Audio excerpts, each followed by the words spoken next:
नमस्कार। विजयनगर के महान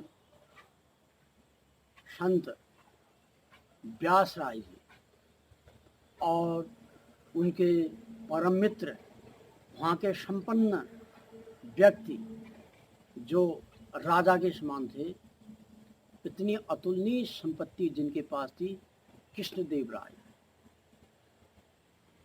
उनका जीवन बड़ा सादगी जीवन था। कृष्णदेव राय राजा होने पर भी सादा जीवन व्यतीत करते थे और व्यास राय जी उनके परम मित्र भी थे और गुरु भी थे। दोनों की अच्छी संगत थी। उनके इलाके में एक कोई संत पुरुष, महात्मा, असल में लोग महात्मा को समझ नहीं पाते हैं। महात्मा का मतलब कोई वेशभूषा से नहीं है। तिलक चंदन मधुरवाणी से महात्मा का शाब्दिक अर्थ नहीं निकलता है, या गेरुआ वस्त्र धारण कर लिया तो इससे भी महात्मा का कोई शब्दार्थ, चरित्रार्थ नहीं होता है। महात्मा का मतलब होता है महान आत्मा चांक्ष हो, जिसकी आत्मा महान हो जाए।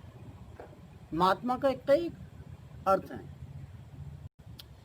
जैसे योगी, योग माने जोड़, आत्मा को परमात्मा से मिला देना, उससे जो आपको चीज प्राप्त होती है, जो अनुभव प्राप्त होता है, वो योग है। योग माने प्लस, PLUS, प्लस, जोड़ना। तो वह संत उनके इलाके में जो थे, वह महान ईश्वर भक्त थे और निर्लोभी थे, निष्कपट थे, निर्विकार थे और उदारचरित्र थे। एक दिन कुछ कश्मीरी ब्राह्मण, कुछ पंडित लोग उनके घर में गए, संत पुरुष के घर। उनके घर में देखा तो उनका जीवन बड़ा सादगी था। उनके पास पहनने के वस्त्र भी फटे पुराने चिथड़े, बैठने के लिए कोई साधन भी साधारण, और खाना बनाने के जो भी बर्तन थे वो भी बिल्कुल सादा जीवन, उच्च विचार। और वो कहीं एकांत जंगल की ओर कुटिया बना के रहते थे। उनकी पत्नी उनके साथ थी, और जो ये जंगल से एक घास होती है, मूंज घास, जैसे पहाड़ में बाभे होता है, बाभे से लोग रस्सियाँ बना देते हैं, कई झाड़ू इत्यादि ये बना देते हैं, वैसे ही मूंज घास से चटाई बनाती थी और उसको विक्रय करके अपना जीवन निर्वाह करते थे। सादा जीवन था और भगवान की भक्ति करते थे। पंडितों ने देखा कि इनकी स्थिति बड़ी दयनीय है और ये इतने महान विद्वान हैं, क्योंकि वास्तव में लक्ष्मी और सरस्वती का बैर कहा गया है। जहाँ पर लक्ष्मी होती है, सरस्वती और लक्ष्मी, वह तो भगवान की कृपा ही है कि जिसके ऊपर लक्ष्मी और सरस्वती दोनों की कृपा हो जाए। अधिकतर विद्वान पुरुष गरीब ही जीवन व्यतीत करते थे। परमहंस गए, अवधूत गए, दार्शनिक गए। तो पंडितों ने सोचा इनको कुछ मदद की जाए ताकि ये कुछ संपन्न हो जाए। तो पंडितों ने उनके बारे में कृष्णदेव राय, जो वहाँ के राजा थे, नवाब थे, उनको उनकी स्थिति बताई कि जो संत पुरुष हैं वह बड़े विमुक्षित और बहुत आर्थिक स्थिति से कमजोर हैं, इनको कुछ मदद करने की जरूरत है। और इस बात का समर्थन स्वामी व्यास राय जी ने भी किया था।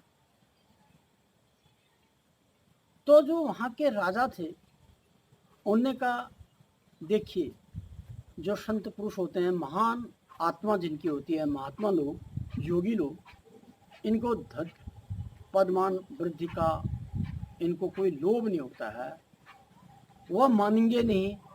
मैं तो उनको संपत्ति दे दूं, जमीन दे दूं, मकान दे दूं, धन संपत्ति, हीरे जवाहरात जो भी वो कहेंगे दे दूं, परंतु हमारा कहना कहीं बेकार न हो जाए, इसलिए आप सोचो।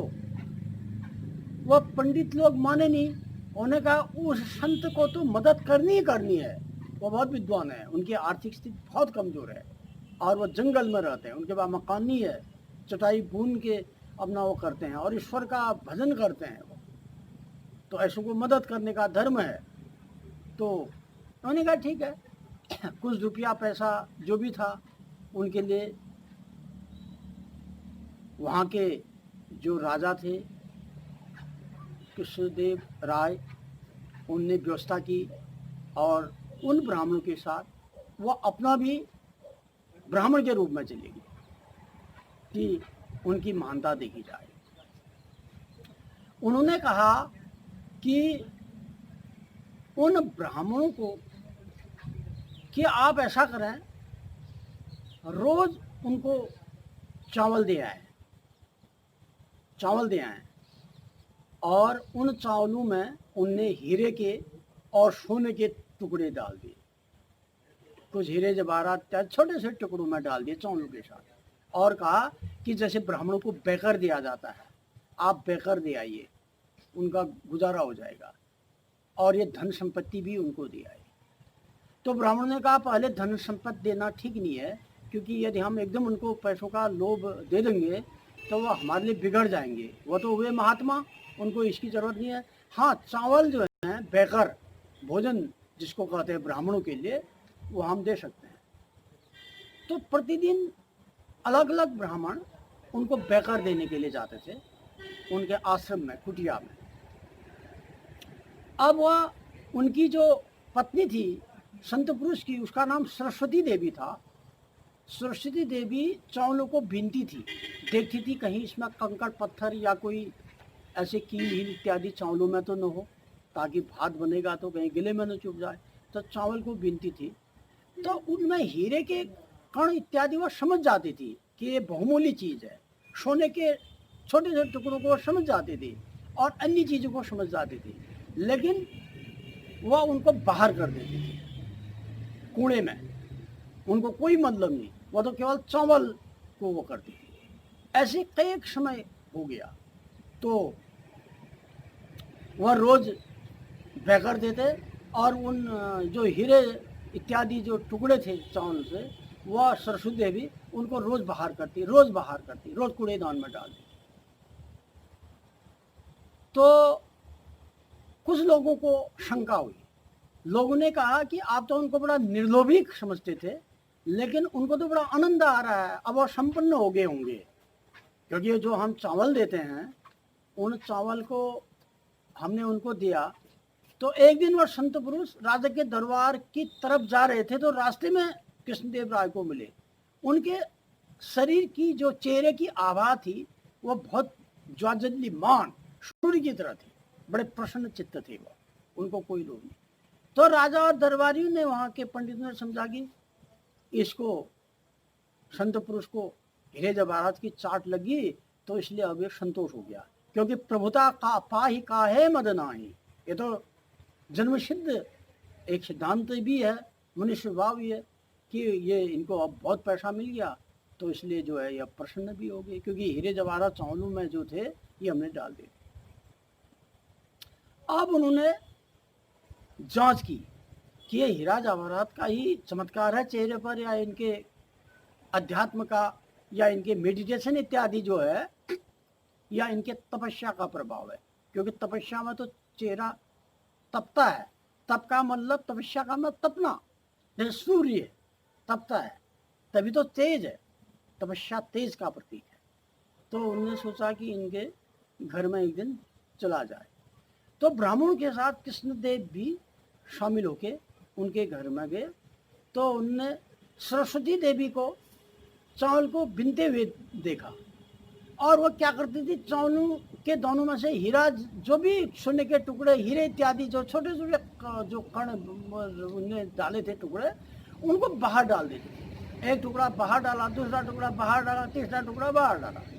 तो उसने एक पंडित सरस्वती देवी से बोला, माँ आप ये क्या कर रहे हैं? उन्होंने कहा, महाराज पंडित जी प्रणाम। कुछ लोग पता नहीं आजकल ऐसा पैकर दे दे रहे हैं भिक्षा में कि जिसमें कुछ पता नहीं ये कण पत्थर इत्यादि ये मुझे डाल दे रहे हैं। और हमारा इससे यह है कि हम चावल सुधारते हैं और उनको हम बाहर कर देते हैं। आप देखिए इधर कूड़े के उसमें ढेर में काफ़ी ऐसे टुकड़े डाले गए हैं। ये चावल पता नहीं, इतने गंदे चावल पता नहीं कौन जजमान आजकल हमें दे रहा है। तो हमें तो साफ चावल चाहिए, हमें तो ऐसे चावल चाहिए कि जिसमें कोई कंकड़ पत्थर न हो। तो ऐसी भिक्षा में स्वीकार्य है। तो ऐसा कहा क्योंकि वह महिला जानती थी कि ये हीरे जवाहरात और उनके टुकड़े हैं, लेकिन वो अनजान मन के उनको पत्थर का ढेला समझती। उन्होंने कहा हमें तो ऐसे चावलों की भिक्षा नहीं चाहिए, हमें ऐसी भिक्षा चाहिए जो भिक्षा हमें ईश्वर से विमुख न करे। क्योंकि ईश्वर से विमुख हो जाता आदमी अधिक, अगर जब उसके बाद ज़रूरत से ज़्यादा यदि उसके पास भगवान दे दे तो इसलिए जो है भगवान जिसको भक्ति देते हैं पहले उसका धन छीनते हैं, ऐसा लिखा है भागवत में भी। तो इसलिए भगवान पहले धन छीनते हैं, लेकिन जब उसकी तपस्या में खरा उतरता है तो फिर उसको एक ही साथ दे देते हैं। तो ये परीक्षाएं भी होती हैं। तो संत पुरुष जो होते हैं वो उनको आप धन से नहीं खरीद सकते, उनको किसी पद या मान से नहीं खरीद सकते। उनके ऊपर तो ईश्वरी कृपा होती है, वह ईश्वरी कृपा के भोगे होते हैं। और प्रेमल विचार, प्रकृति प्रेमी प्रेमल विचार, और इस प्रकार का उनका स्वभाव होता है। तो ऐसे संत हमारे देश में इस धरती के अंदर पैदा हुए। इतिहास इस चीज़ को बताता है। तो सर्वप्रथम व्यक्ति को ईश्वर को पहुंचने के लिए बड़े त्याग की जरूरत पड़ेगी। जब तक त्याग नहीं होगा, त्याग कई किस्म का त्याग एक ही धन संपत्ति का त्याग नहीं। अपने शरीर में जो काम क्रोध लोभ मद मात्सरी ये तो है ही। उसके बाद त्याग ये है कि आप मोक्ष भी भगवान से न मांगो, अहेतुकी भक्ति हो आपकी, ऐसी भक्ति हो जिस भक्ति को आप संकल्प मात्र भी अपने हृदय में विचार ना आए, कोई स्वार्थ न हो, तो ऐसी भक्ति होगी। ऐसा वैराग्य होगा तो आपको ज्ञान प्राप्त होगा। क्योंकि भक्ति के बाद वैराग्य और ज्ञान, भक्ति के पुत्र तो हैं ज्ञान वैराग्य। भक्ति जो है भगवान की आदि शक्ति है। जैसे लोग कृष्ण के साथ राधा को जोड़ देते हैं, कृष्ण और राधा का कोई विवाह नहीं हुआ, लेकिन कृष्ण के साथ राधा जो है उनकी भक्ति है। कृष्ण भक्ति का नाम ही राधा है।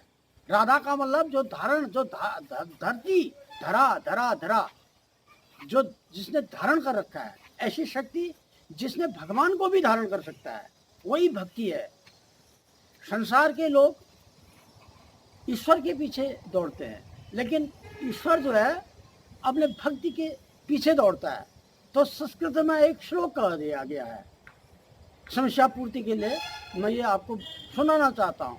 उसमें है विद्या वृत्तियुता प्रसन्न हृदया विद्वत्सुबधवादरा श्री नारायण पाद पद्मयुगल ध्यानामद्भुतान् श्रोताचार परायण सुविनया विषयोपकारस्य मा जाता यत्र भवाद सा तत्मलं केनोपमेयं कुलम् पृथिवी तावद्यम् अस्मत्यं तद्वेष्टनं वारिधि पीतोषो कलशोद्भवेन मुनिना श्रव्यो अद्युत तद्विष्णो धनुजादिनादमना पूर्णपदं देवसो वसीत हृदय तत्तोधिक कोमा। माने कि मुट्ठी भर हृदय में जब इतने विशालतम भगवान को जो भक्त धारण कर दे तो उससे बड़ा कोई नहीं हो सकता। इसलिए भक्त बहुत परम शक्ति है। इन चीजों को हम लोगों को विचारना है। धन इत्यादि के उपार्जन के साथ, धन इत्यादि तो लौकिक व्यवहार की चीज है, हर व्यक्ति को आवश्यकता की चीज है। जाने के लिए गाड़ी है और अन्य चीजें जो आजकल चली हैं, श्रृंगार प्रसाधन, भौतिकवाद, ये सबके लिए जरूरी है। लेकिन ये तो सब नश्वर चीजें हैं, ये तो कब तक आंखें। एक समय ऐसा है कि ये यहीं रह जानी है। तभी तो महान राजा सिकंदर ने कहा था कि मेरी मृत्यु हो जाएगी, मेरे हाथों को फैला देना और उसमें कीले गाड़ देना, हाथ फैला करके। इसका प्रयोजन है कि मुट्ठी खाली हाथ आया था बंदे, खाली हाथ जाएगा। अब भगवान कृष्ण ने भी यही कहा था अर्जुन को कि तू क्या लाया था और क्या लेके जाएगा। तो इन्हीं तत्वों को हम लोगों को समझना है। इन्हीं बातों के साथ मैं पुनः आपकी सेवा में उपस्थित रहूंगा। तब तक के लिए धन्यवाद।